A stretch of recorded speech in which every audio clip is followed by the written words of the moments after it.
ওই চরণকে মনুষ্য জ্ঞানে ভাবছে না, বিদায় সে ওই চরণ ধোয়া জলকে গ্রহণ করতে পারছে।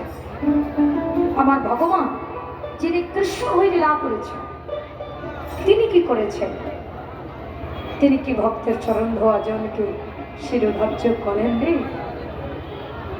তিনি কি ভক্তের চরণকে নিজের বুকে ধরেনি? ভক্তের চরণের ধুলাকে বুকে নেয়নি? ভগবান কোনটা পড়েনি? আমরা মানুষ হয়ে আমাদের এত বিচার, আমরা মানুষ হয়ে আমাদের এত ভেদাভেদ কেন?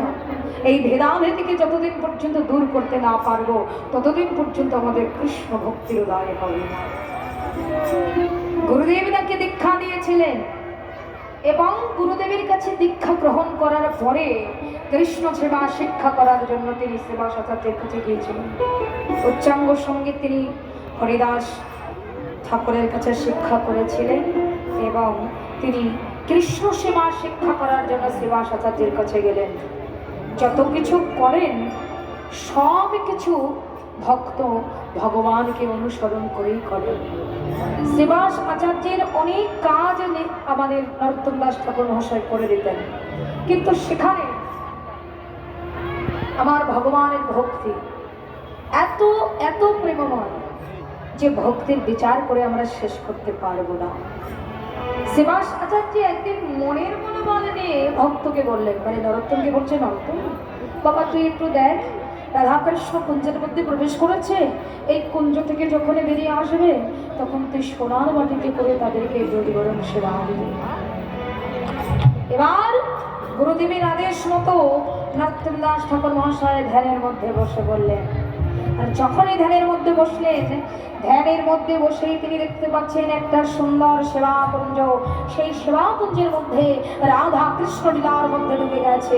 এই লীলার মধ্যে যখন তারা ডুবে গেল, অমনি সোনার বাটিতে করে দুধ গরম আমার নরোত্তম দাস ঠাকুর মহাশয় তুলে দিলেন। আর এই সোনার বাটিতে দুধ গরম চলছে, আর রাধা কৃষ্ণের লীলার মধ্যে নরোত্তম দাস ঠাকুর মহাশয় ডুবে গেছে। যখন ডুবে গেল ওই লীলার মধ্যে, দুধ গরমের কথা সে ভুলে গেলেন।